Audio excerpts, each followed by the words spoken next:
Hi everybody in the Mind Valley Tribe membership. Welcome to this month's episode for Impact at Work. What we're going to be talking about this month is something that's very important for a lot of people that are looking to get ahead when it comes to something that is quite essential, living in this physical space where we need to have money, we need to create finances, make sure that we manage them properly. And so, the guest that I'm bringing to you today is none other than Rock Thomas. Rock actually owns several businesses and is someone that started from a farm in Canada and just had the right work ethics, the right strategies for managing money, and then went ahead and got an understanding of what opportunities exist out there to become a self-made millionaire with several franchises such as Remax and other streams of income that you're going to hear a lot more about in the episode. Now, personal finances sometimes come with a bit of awkwardness. It's not something that we actively talk about if there's always been thoughts around, oh, money is the root of all evil. And so what I want to encourage you as you watch this episode is to think about the mindset you have about money, because we're going to challenge a lot of those. And on the other side, you're going to see that abundance is much closer than you ever thought possible. And Rock Thomas is a fantastic author that you're going to learn a ton from in this episode. So let's dive in, let's have a good time, and challenge those models around money. Let's do it.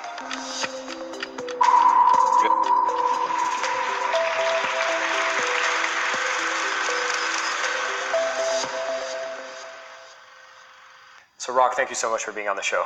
My pleasure. Love being here with you, Jason. I'd love to start this because it's not that long ago that this video you've made with the partnership with Goalcast talked a lot about, I am whatever you declare following that statement is really what you believe about yourself. And I'd be curious to know, what motivated you to do this video and what does it mean for you? Well, the unfortunate thing is that most people don't realize that they're given labels growing up, as I was. I was called Pizza Face by my brothers and sisters because I had a lot of acne. And then we start to repeat it as an inner narrative until it becomes our identity. And our identity, how you see yourself, and maybe even more importantly, how you think other people see you, is how you end up showing up in life. So when I kind of cracked the code on that, I realized that you can install a new pattern. So if you see yourself, for instance, as really being a bad money manager, you could actually install in a new belief that you're really good with money. You just have to nurture it, give it some energy, give it some life, talk about it, look at it, play with it. So I was able to go from this pizza face character to modeling Clint Eastwood and then calling myself ruggedly handsome. And then it kind of grew on me. And as that identity grew, I started to get the response from it because my confidence went up. And that's when I decided that if I could give that to people, that hope that they could change part of their identity, that would be a worthy message. And crazy is we had over 1 million people share it. And I had over 100 people send me a message saying that they're on the verge of committing suicide. But when they realized it didn't have to be the label that was given to them by their parents or their caretakers, they got excited they could shift their life. So for me, it's now a mission. Wow. And what we're going to be talking particularly in this training, we're going to talk about the financial aspect of this identity. And I know you've trained so many people when it comes to the financial part. What draws you to making sure people can get that financial abundance? Well, the thing that's crazy is that, we live in an abundant world, but people aren't taught how to manage money. People aren't taught how to make decisions around that. In school, it's get a job, go get an education, go get a job, have a career. And then they're doing usually stuff that can make a living but not make a life. And for me, I'm like, God, I figured it out after a while, necessity being the mother of invention. I lost my job and my father was sick. And I ended up going into being a salesperson when I had no experience. But I got financial freedom because I learned how to win the money game.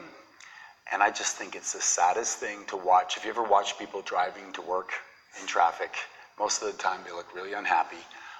Sitting at a desk, they think they're free, but they're not. And you say rags to riches, I think it should be rats to riches, because most people are just in the rat race. Yeah.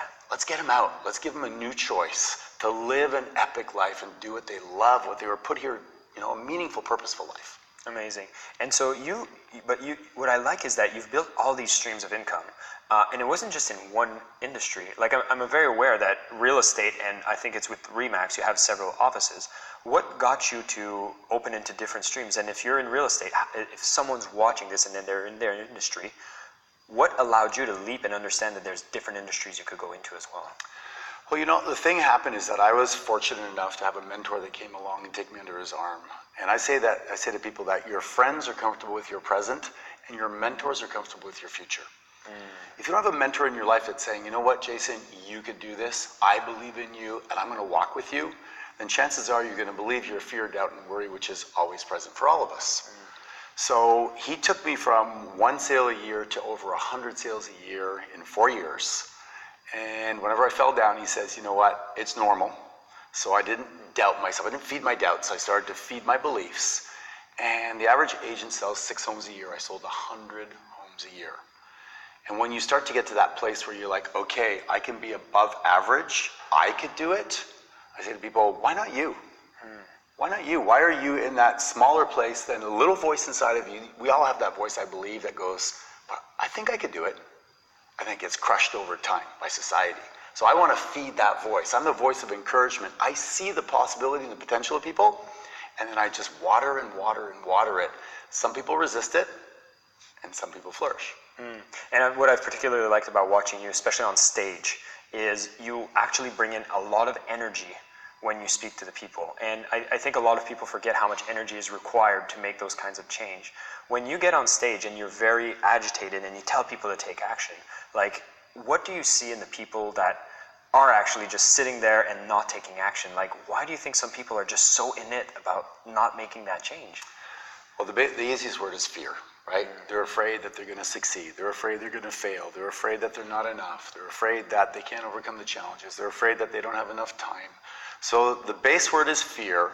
The question is, meet them where they're at and find out what is the fear that they need to overcome. Maybe they need to have the belief that they actually can have more energy.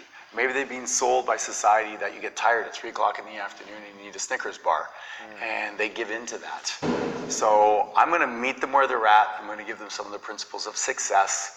I'm a big believer that the first hour of the day is designed to create energy. Perfect. And this is what you're going to be learning in this training. We're going to go right into it here because we have a lot of rules to conquer. And I bet that while you were watching this introduction, some people probably already started making excuses for themselves. Oh, I might not be like him. And I know we're going to be crushing a lot of these in this training. So with that, we're going to start with our first rule here. And the rule is that, you know, some people, they just look at their bank account and there's never anything left at the end of the month. Money just keeps leaving them. They're like, I don't know where my money went. And so how can I get into like big investments? How do I get into saving money? Because at the end of the month, I never have anything left. What do we tell the people? Yeah, you know, sadly, 77% of the population live paycheck to paycheck. And I think it starts in school when the credit cards come and they start getting the kids excited about credit cards and they start dangling things in front of them. The reality is that your net worth will never go up more than your self-worth. So if you're not working on your self-worth, if you're not doing the introspection, if you're not aware of your habits, you're going to just end up picking up probably what your mother and father did with money, which is usually not very good. My mom grew up during the time of war. She's never made more than $20,000 a year. And she believes that money is a negative thing. Rich people are mean. They take advantage of people. And if we want to be nice, which most people do deep down inside, we then associate a negative emotion or feeling with money. So then we just start to, push it away. And I say, you have to covet money. You have to have a relationship with money, have a conversation with money. The same way you would with your spouse is you're not going to go like, hey, baby, I don't care about you too much. How long is she going to hang around? Not very long. So romance the money, start to talk to it, start to create a relationship with it, because money to me is just energy. It's prepaid services. I was going through a third world country and I'm looking at these people that basically, they work every day just to find enough food to live. They don't have any stored energy.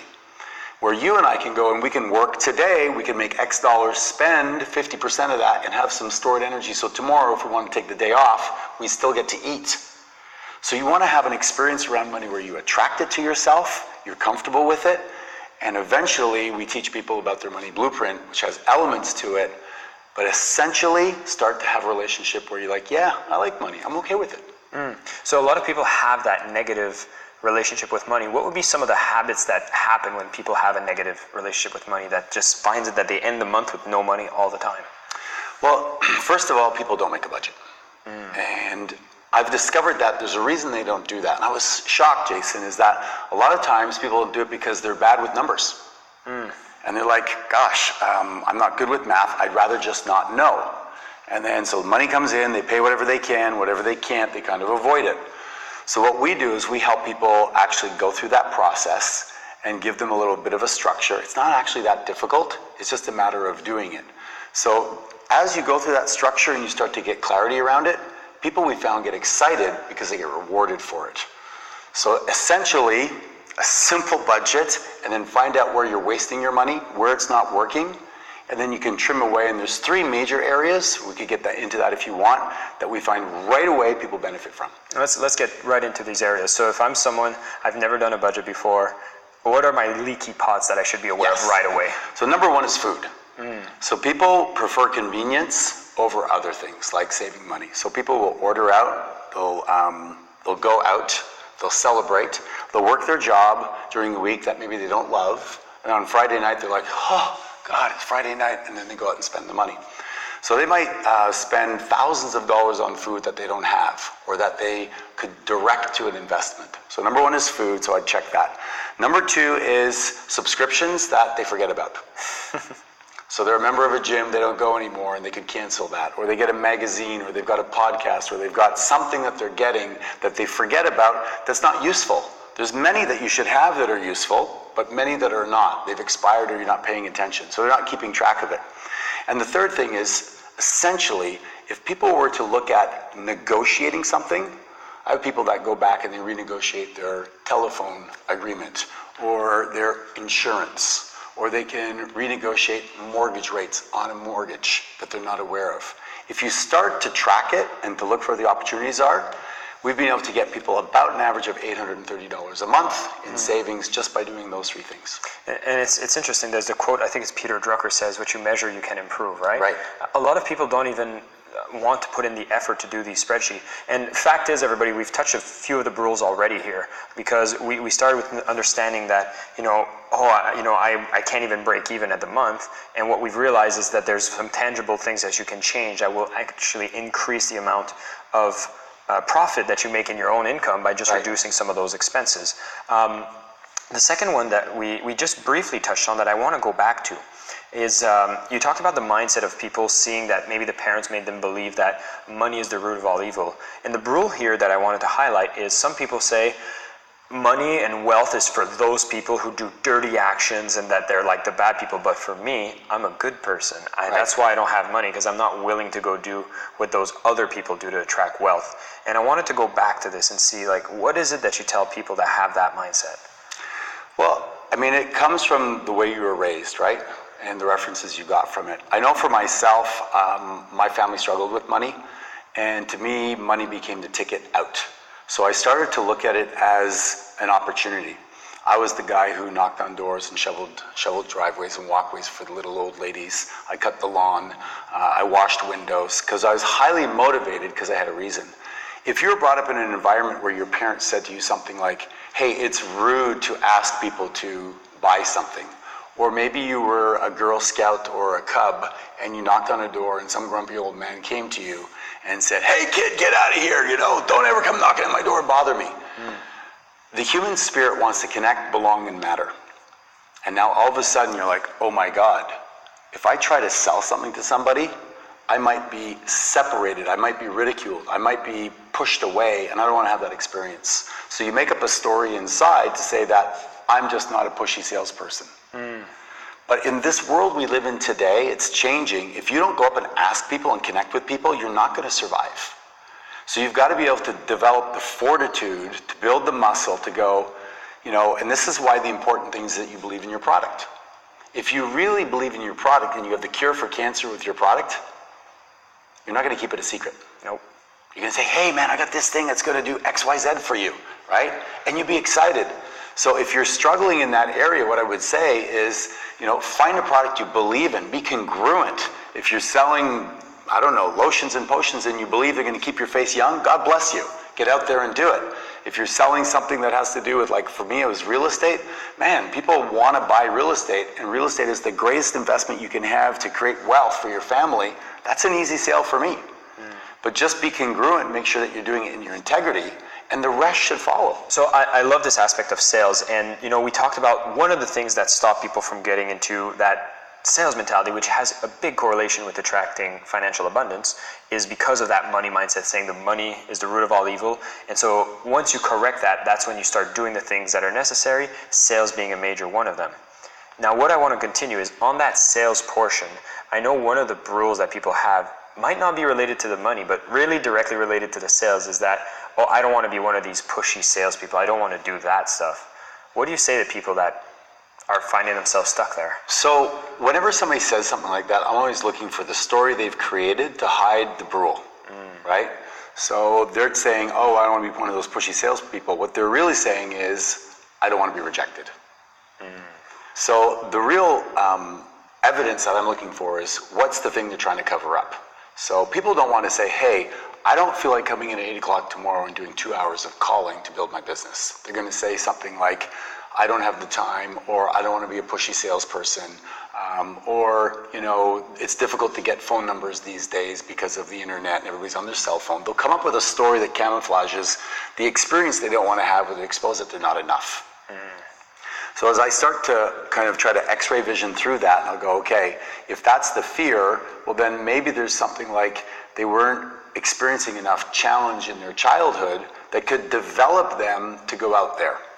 Couple that with the fact that most people don't have a clear vision for what they want. For me, I was running away from pain, right? I grew up on a farm, I had a difficult time, so my parents paid me 25 cents an hour when minimum wage was $1. Leaving home and getting a job quadrupled the amount of money I made. So I was motivated. Unfortunately, a lot of people don't have that. They're cushy, they're at home, they're comfortable, they go out into the world's a nasty place, and they get rejected. So we have to build their why. Why are you doing this? What is the vision you have for your life? And it sounds simplistic, Jason, but if you're listening to this, you have to feed that on a regular basis. You have to go, what do I want? What's the purpose of my life? What's the legacy I'm going to live? Why am I here? Why am I going to get up? And pull yourself into the future instead of trying to push yourself. When you have a reason why you want to give away to a charity, you have a problem you want to solve. The problem I want to solve is getting people out of doing a job they hate. Every day when I drive and I purposely look at people in their cars or sitting at their desks and they hate their job, and I'm like, that hurts me, right? We're all part of this quantum. So if that hurts me, I'm part of that. What can I do to solve that problem? I have no problem going up to somebody and talking to them about a skill that's going to get them down the road. Does that make sense? It does. And then sales being one of that skills that you need to go work on. Everybody's selling all the time. You didn't say, you and I, we're going to dinner tonight. Either you're going to sell me, or I'm going to sell you on where we're going to go. Yes. Right? He with the most certainty is going to win. Yeah. You want to go to a movie. You want to make love to your wife. Somebody's going to sell somebody on something. Yeah. So you might as well choose and get clear on what you want, and then be able to dig into it, and then be pulled forward. And ultimately, we choose our pain. So do you want the pain of prospecting, or do you want the pain of having no money? And what's going to be great is one of the systems we're going to cover separately is how to do that assessment of your early childhood, because I know a lot of the people, you know, the first 20 years of their lives is where they've had either not enough challenge, not enough support, or not enough acknowledgement or recognition, and that's caused some issues. So in the separate training, you're going to see that by doing this audit profile, you'll be able to see what are the areas that may cause some of the biggest blocks you have with financial, so that you can unmark all these roadblocks and make your way towards the millions. I want to open up to a new rule now. And this one, we've touched about it again a little at the beginning, and I want to go deeper into it.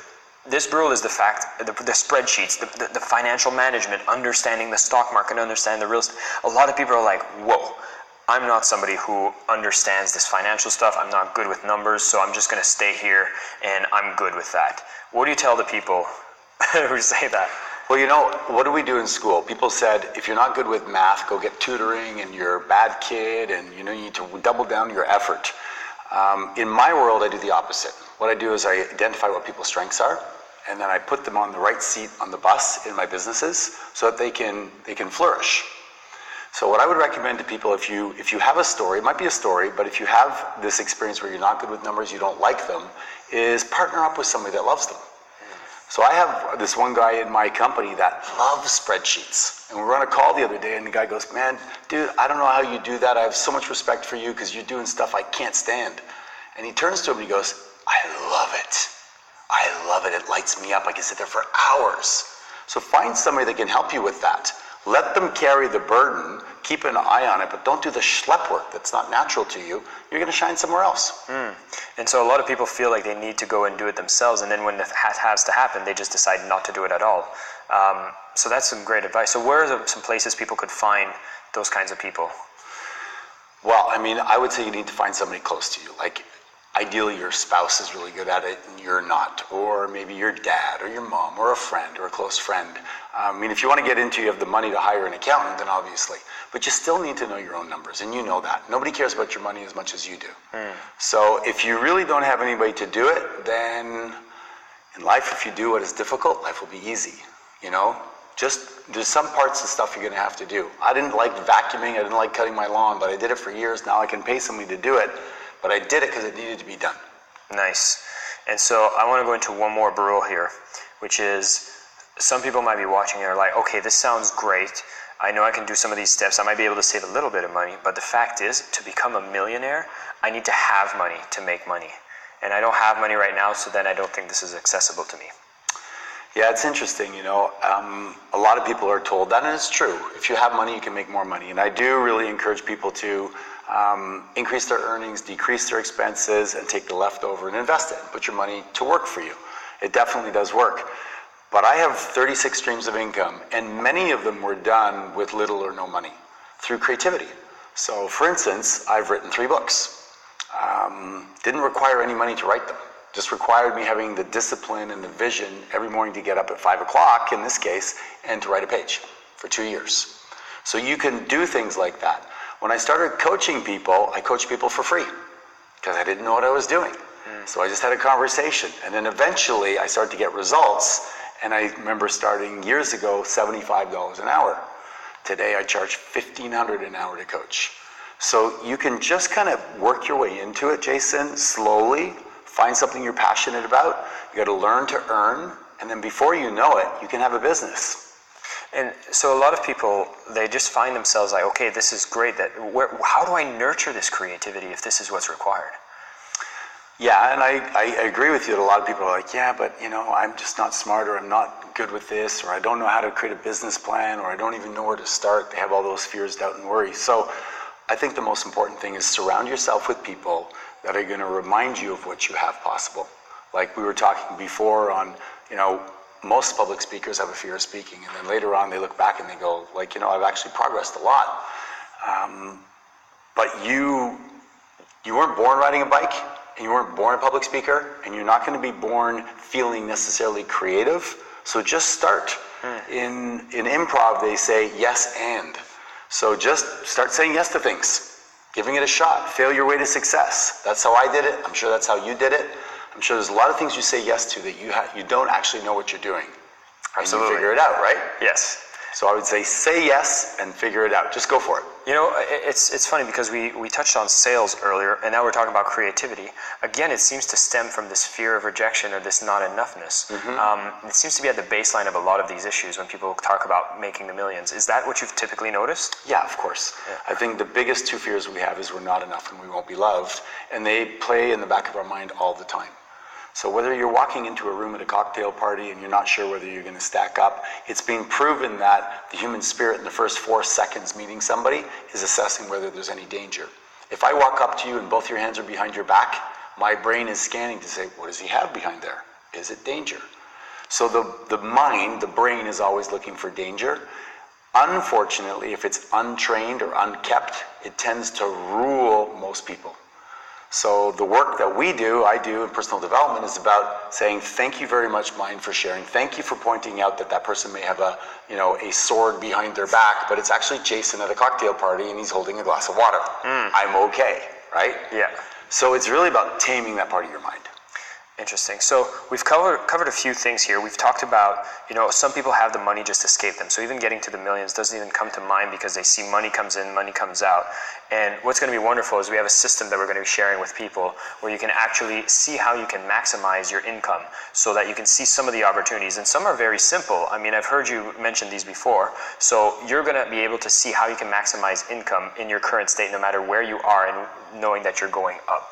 we're also going to have a system about how you manage those expenses, because a lot of times people can't find themselves accumulating wealth because the expenses are too high. And I love the story. I'd love for you to share at this point a story, because I think it means a lot to people who are keeping up with the Jones. A lot of people are in this set where it's like, yeah, but I don't want to minimize expenses because I want to have that car, I want to have that house. Right. Can you share a bit about what you went through? Because I know this is going to be powerful for people to understand the commitment it takes to make the money. Yeah, when I was 23 I came back from traveling around Southeast Asia. I had no money left, and I went to university to study philosophy, and I got a part-time job to put myself through that. And I ended up then, I have a great work ethic, showing up early, staying late. They offered for me to be a part owner. I borrowed 20 grand from my mom, put it into the restaurant, didn't know what I was doing, and within 6 months, the restaurant went bankrupt. I worked for several months for free, so I had literally no money. And it was at that point in time that I moved to another city, and I rented a room in somebody's house for $200 a month. That's all I could afford. It was nothing glamorous, but I was able to go to my job as a flight attendant, and I was able to work extra hours parking cars at a hotel in order to make back the money. So the nice thing about that is that if you're willing to, on the short term, lower your lifestyle, then you're able to rapidly save money. And that's the part you're referring to, is most people aren't willing to do that. They want to look good, they want to be able to have the fancy car or the cool clothes. And if you're willing to make that sacrifice like I was, within a year and a half, I paid back my mother the $20,000. Now, we're talking a long time ago, 30 years or so it's like, say, $60,000 today in a year and a half of paying back a debt while paying for your expenses. So for me, it's not a scarcity mindset to reduce your expenses, it's a strategy. If you're willing to do it, rent out a room in your house if you want. There's ways that you can do it, and you can accelerate your success, but you again have to go back to, what's your vision? What do you want? I want an epic life. I like experiences. I like to come to cool events with you guys. I like to fly business class. That's where I spend my money, but I don't spend it on areas that I can't afford. Awesome. And so you're going to have a system to make you look at life and look at those expenses and seeing that there's some big work to be done there, so that you can actually start having that positive cash flow that can start bringing a lot of that money into the investment side. And we're also going to have this system where you're going to actually have a chance to audit yourself and your upbringing, because we talked about some of the rules that happen with, I don't know how to manage my money, and then the people aren't surrounding themselves with the right people, they're not finding the right partners, and they also have not the work that they want to put in to go and find out how those sheets work, how those budgeting work, so that they can actually find themselves getting ahead with the budgeting. We also talked about the rule here, which was, I need money to make money. Now, what about if I'm looking to get into real estate, or I'm trying to make some big investments and I don't have it in my pocket? Are there other ways? Yeah, so real estate's an interesting thing. More people become millionaires through real estate than any other industry. On average, it goes up about 2% a year. But people don't understand the benefits of real estate. So there's tax benefits, there's appreciation of the property, there's when you rent it out, your tenant is paying your mortgage down. And when you start to couple all those little invisible forced savings, you end up with about a 25% return on an investment if you make a decent investment, say in a duplex or a triplex. So what will stop people are two things. Number one is usually the down payment. There's a way you can buy real estate using other people's money, but you have to then get comfortable and confident with that. And the second piece, believe it or not, is the emotional trauma they think they're going to experience when they get a call from the tenant saying, I'm leaving, I can't pay anymore, and they're going to have an empty apartment. How do they make the mortgage payment? So you need to have some emotional support or fortitude there, and you need to understand the numbers so that you can either get other people's money to come in, or you save your own money, and then you can make that investment. The first one is the most difficult. Once you get that first one, oh my God, then you're addicted. It's crazy. And so we're talking about having that creativity to find those ways to make more money. It's not always going to be coming out of your pocket. It can be other people's money. And then a lot of these streams of income that people can get into don't even need any money down. And so opening that creativity channel, being curious about it, is really going to help get you on your path to the millions. And then finally, we talked about the whole sales, and I don't want to be a pushy salesperson. And we've kind of crushed that, saying like, listen, there's usually an issue when it comes to self-worth, and maybe a lack of challenge to be able to do the things that are necessary to get to the financial level that we want to be. And the last system that we're going to share is just that, getting that blueprint of your first 20 years to make sure that you can see where are the areas that maybe you didn't have as much of the support or the challenges or the encouragement that you need, so that you can actually make the corrections if one of those are lacking. And with that, we're on our path to the millions. Now, what was a turning point for you? I'd love to close on that. What was a turning point? Because I know you've talked about how you did the flight attendant job. You had that lifestyle that you suppressed a lot of your expenses. And I love the quote that you say is that if you do the difficult things, life will become easy. Could you share it to people so that they can paint themselves a better vision that makes that challenging, that difficult part more worth it? How did it flip for you? What was that moment? There were several moments. I think that your life, whether it's ever 7 years or what have you, it felt, I looked back at it, every 7 years I seemed to meet a new mentor. But when I was later, after I got let go from the airlines, I started a senior citizen home. So it was very similar, but I looked out in the future and I said, people are getting older, there must be a need for it. There was this pocket of inequity for small seniors homes where you could have 9 people in a house. I found a home with 6 bedrooms, and I found my mom, who was in social work. She ended up being my partner in it, and we were able to run this while living in the house. Again, reducing my expenses, making my own food part of the food bill of the house, so my food was tax deductible. My car now was a car that was used for the business, so it was tax deductible. So it was all these little things that I did that on the outside would appear like not that much. But at the stage that I was at, I was bringing in $110,000 there. I was making about $40,000 or $50,000 in my business, and my expenses were almost zero. So those little things had a huge impact in my life. So that was one major breakthrough. I was able to start buying other real estate. The next one was when I was a real estate salesperson, because I have a great work ethic, and I talk about this. You have to have a great work ethic and be curious in life. If you have those two things, you can go just about anywhere. Nothing will stop you, because most people don't have a great work ethic and they think they already figured it out, or they know better, or they're not curious. So when I got into real estate, I was highly coachable, and I went from 1 sale to 100, and then he offered to sell me the company. And in the book, The Millionaire Next Door, it tells you that most millionaires that are kind of grassroots millionaires have one big risk they take, but it's calculated. So I bought the RE/MAX franchise from him in 1996, and right after basically I signed, the market took off. And I never looked back. I increased my sales for 17 years in a row. So you talk about turning points, is if you just keep on showing up, Jason, if you just keep on showing up, for those of you that are listening, and you keep on putting the time and effort, luck is when you meet the preparation you've been putting in. So I got lucky, but I'd been preparing for years, showing up, work ethic. And then bam, that opened up, and I started making $1 million a year. Then I sold it for $4 million, and guess what? A few years later, she defaulted on the mortgage, and I lost $1.8 million on that. And it was just like, oh my God, what am I going to do now? I was already kind of semi-retired. And $1.8 million is a lot of money. I worked really hard for that. And my identity started to kick in, so I went back, and then I opened up a competitor franchise called Keller Williams.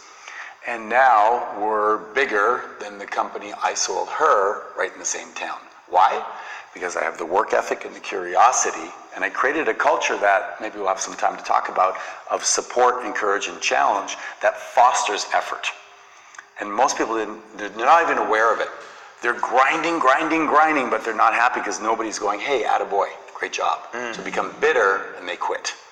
And some people wonder, well, why do I go 6 months here and 8 months there and 10 months there and quit? And there's a reason. And I'd love to share it with people if we have time. Awesome. I would say in the additional training, when we talk about those 3 trainings, let's go deep into that, because I think it's going to be valuable for everyone who's watching. And Rock, as we're coming towards the end of this training, I wanted to give you the opportunity to say some final words. I mean, we've covered a lot of rules here. We have 3 systems that are going to be shared separately. And what people are listening, and they're looking to make their way to the millions, and we've shared them a lot of data. What are some final thoughts we can give to these people? So when I was a young real estate agent, and I learned about the words that follow I am, follow you, I would get up in the morning, I'd get in the shower. It was back when I actually had hair, a bit like you. And I'd be shampooing my head, and I'd go, I'm the greatest real estate agent in Montreal. I am the greatest real estate agent in Montreal. And the cells of our body are eavesdropping on our conversation. So I started to drive that into my system, and I said things like, you know what?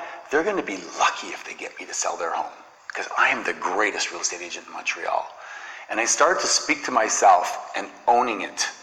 And what happens is if you don't do that is generally you wake up and you go, God, I wonder if I'm up in competition against that other person. I hope I get it. And then I hope they don't ask me to cut my commission. And you spiral down.